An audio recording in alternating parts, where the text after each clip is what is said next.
Hi, and welcome to the Bruce Channel. I'm Bruce, and hope you are too. See, what I meant to say just then was, welcome to the Bruce Channel. I'm Bruce. Glad you're here, and hope you are too. Well, anyway. All right, every week I say something like, you can write to us at thebrucechannel@yahoo.com. And I do get ideas from some of the correspondence I receive, but I've never had as many messages as from last week. Probably shouldn't have been surprised. Indeed, the Supreme Court's decision on same-sex marriage generated thousands of conversations nationwide. But I do want to take a moment to respond to some of the writers. Actually, a number of them made the same point, and that is, the Bible expressly forbids homosexuality. But what I tried to point out last week, maybe not well enough, but not everyone follows the Bible. That's not to diminish it, but not everyone is Christian or Jewish and thus doesn't follow the Bible. And even among those that do, not everyone interprets it the same way. And when I say interpret, I mean by those who have studied it for a long time, theologians. Few members of any church have put in the years of study that their pastors have, so what do? They take their cues from their pastors. That's not a surprise. It's as it should be. But my point is that not all pastors agree.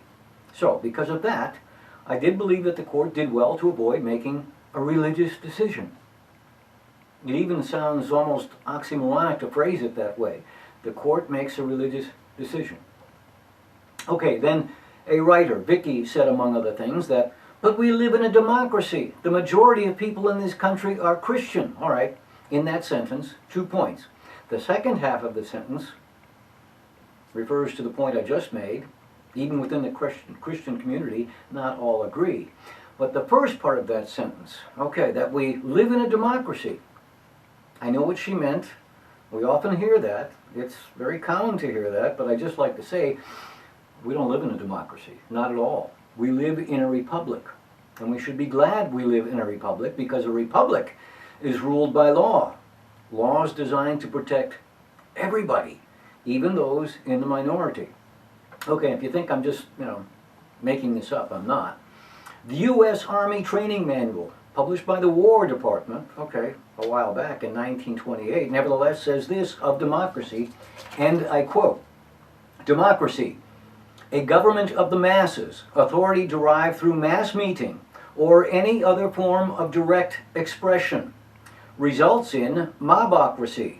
Attitude toward law is that the will of the majority shall regulate whether it be based upon deliberation or governed by passion, prejudice, and impulse. In other words, if we've got a room full of people, 21 people, and 19 were white, if they wanted to, they could vote 19-2 to hang the other two, okay? Or maybe just take the jewelry, or make them join the majority's church, or feed them to the sharks. In a democracy, that would be legal. You may recall I did correctly predict the court's decision. Now, as I'd said, my own belief was that there was no other possible outcome based on the fact that there are different religious views, but I am not a lawyer. My prediction was also based on some insight, information I'd gleaned while reading a book called The Nine. It's a book about some of the inner workings of the court, written by Jeffrey Toobin. I thoroughly enjoyed the book and I recommend it to you. Historically, Supreme Court justices speak little or not at all about what goes on inside, so this was a treat. It was based on a lot of interviews that he conducted with some of them and with their clerks. And there are surprises to be found, like the fact that arch-conservative Justice Antonin Scalia and one of the more liberal justices, Ruth Bader Ginsburg, actually good friends away from the court. And until her husband died, the couples would often get together. It also offers a look at the protocol, how things work. Every year the court renders decision. Someone, or more than one, writes an opinion for the majority, and then someone else, or also sometimes plural, writes a dissent. How do they decide what's right? Who writes what? Well, that's in the book. And we also get to hear that, the court declined to hear this case, or they agreed to hear this case. How did they decide that? And further, just getting to that point, There's a process to that. I found it all very fascinating, so I recommend you give it a try. Again, it is called The Nine, Inside the Secret World of the Supreme Court by Jeffrey Toobin. There is a phrase that's become common, and I remember it exactly the first time I had heard it. It was during the 1992 presidential election. Candidate Bill Clinton said, if I recall this correctly, that his wife had given him a book and in it it said that one definition of insanity is doing the same thing over and over again and expecting a different result. I don't know what book he was alluding to, but since then I've heard that phrase many times. Likely you have too. It's been attributed to lots of different individuals. If you try and figure out who originally said it, Benjamin Franklin, Albert Einstein, Mark Twain, Rita Mae Brown. I do know that it's used by the group Alcoholics Anonymous. I don't think they coined it, maybe. Anyway, psychology today disputes that definition, but it is nevertheless cute. It's pithy. We tend to use it or say it when we want to make a point because it's persuasive. So we use it in writing or speech making. It sounds persuasive. Except, all right, then what do we do with Thomas Edison? He's said to have failed, what, over 2,000 times as he was trying to make his light bulb. Or Milton Hershey. He started a candy company, it failed. He started a candy company, it failed. He started a candy company, and it failed 3 times before Hershey's happened. Or Walt Disney. He created Disney Studios, of course, and that's a fascinating enough tale. However, he wanted to make the movie Mary Poppins. To do that, of course, you have to get permission and secure the rights. The author, Pamela Travers, didn't want to let him do it. So he started visiting her in London. Please let me make the movie. No. He went back. Every time she said no. He did this for 16 years. Or what about another woman from England who's written a wee little bit? J.K. Rowling? Any number of publishers, at least 12, turned her down on Harry Potter. So, one definition of insanity is doing the same thing and expecting a different result. Or, try again. I'm so confused. Hey, let me tell you about my book, Shrink. Or wait, I can let others do it.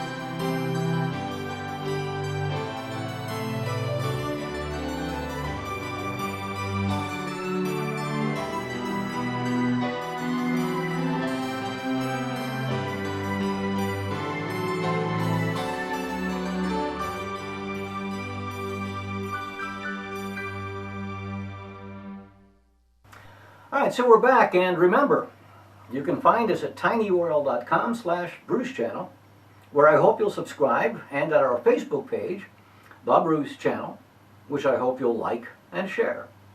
All right, remember, too, if you were in New York this week, Samka is being shown Wednesday night, that's the 15th, at the Long Island International Film Festival. If you can't be there, but you got friends or family, spread the word. It's going to be at the Biltmore Movies, which is in Biltmore, New York, out in Long Island, which, as it happens, isn't very far from Amityville. Okay, some other viewing recommendations for you, aside from Samka. If you bear with me here, I'm just going to say I wish someone had told me what I'm about to tell you. Also, some of you may recall, some months ago, there was an episode of the Bruce Channel called Gadzooks. I described how I'd come to have a eureka moment. I don't think I yelled eureka, Gadzooks. I was just bowled over when I discovered that the very attractive actress, really a fox, who played Jean Brodie in the prime of Miss Jean Brodie, was the same woman, Dame Maggie Smith, who played Professor McGonagall in the Harry Potter movies. All right, background. So back to the recommendations. look, I'm a pretty ordinary American guy. I like football. I used to like war movies and horror movies, and I don't claim to be wise, but I like to think I'm nearer there than yesterday and will be nearer tomorrow. I'm no longer as fond of war movies as I was, or just bloody movies like the Rambo series or slasher movies. Movies, any drama for that matter, always needs to have some tension. But, you know, there's almost no action in A Few Good Men, yet it's got an intensity as palpably gripping as any. Saving Private Ryan, lots of action and shooting, but if it weren't for the good story underneath, it would be a pretty gross movie. All of that is true. But exactly 12 months ago, if you had encouraged me to watch Downton Abbey, I'd have laughed you out of the room. I was familiar with it to the extent that I'd heard of it, and that's about all. Yeah, I knew people were talking about it and writing about it, but come on. I'm going to watch a bunch of fuddy-duddy English folk from about 100 years ago bowing and having dinner, and it wasn't going to happen. But then it was just over 12 months ago that I really seriously began preparing for my role in the movie Samka. And the dialogue needed to be with an English accent. I played Arthur in Camelot, but you know, that was a long time ago. I was thoroughly out of practice. Why an English accent? Well, set in 12th century Central Europe, like for sure, dude, you know, I mean, it had to be. So anyway, to prepare, I sought guidance. One suggestion was to listen to lots of people with English accents speaking. So, all right, Downton Abbey's topical, I'd heard of it. I need to listen to English. Turns out it's not even a good choice for learning because the characters, there's a large ensemble cast. There's characters from all over, upper class, lower class, Welsh, Irish, Scottish Highlands. But I didn't know that, so I started watching. And what was remarkable, all right, maybe not so good for accent training, but I was shocked against my own will to discover I liked it, more than like it, I love it. But keep in mind, as is true in any drama, it's the interplay between people that has to hold one's interest, at least once you're grown up. So, does he get the girl? Does she find the money? Does she discover his duplicity? Will he get the job? All of this. Many, many, many story arcs. There are good people, they're obvious. There's bad people, there's in-between people. You root for them, you root against them. It's rarely predictable. All right, no fighting or shooting, but then neither was there in A Few Good Men. So, if you haven't, I recommend watching Downton Abbey, whether you do it on DVD or stream it online or whatever. Now, when I began watching, there were exactly 2 actors out of this large cast with whom I was familiar. Dame Maggie Smith, because of my previous Gadzooks moment, and the American actress, Elizabeth McGovern. All right. I'm going to go to the other recommendation here, and honestly, there's a tie. A couple of weeks ago, a friend mentioned to me something reminded him of a scene from Notting Hill. What's Notting Hill? I asked him. No, Notting. No. You mean like Knots Landing? I asked. All right, so we finally got it right. Notting Hill. I was not familiar with it, so he told me enough to whet my appetite. I watched it. It stars Julia Roberts and Hugh Grant. And honestly, it's now a new top 5 favorite. And I laughed out loud many times. So, being a good fellow, I told a few friends, my brother, my sister, everybody I tell was like, yeah, it's a great movie. We knew. They all knew of it, but no one ever thought to recommend it to me.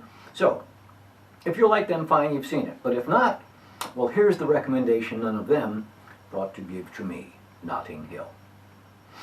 There's one other thing. So I'm watching Notting Hill. I'm enjoying it. And they're going to a birthday party, which is one of the scenes my friend had described. In comes this character, and I'm looking at him, thinking, wow, I should know who that is. Understand, the movie is 1999, what, 16 years ago? I should know who that is. Is that Tom Hanks? Sure looks a lot like Tom Hanks, but I don't think that's Tom Hanks.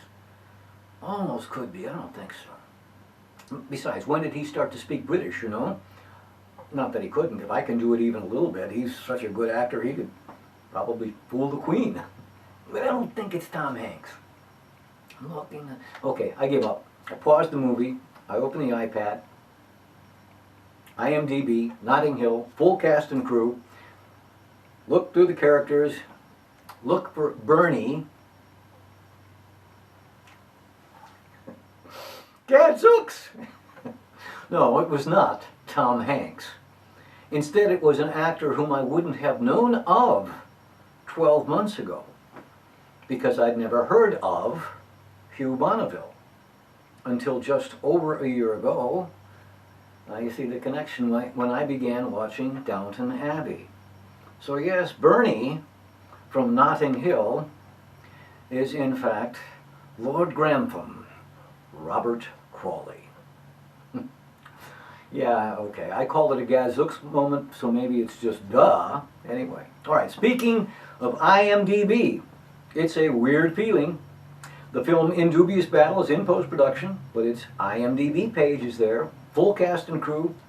If you go there, I'm way, way, way, way down. It is nevertheless a strange feeling to be on the same page as, say, Robert Duvall and Ed Harris. Anyway, Samka, go see Samka Wednesday night. And as far as the other days, I hope they make up the best week you've ever had.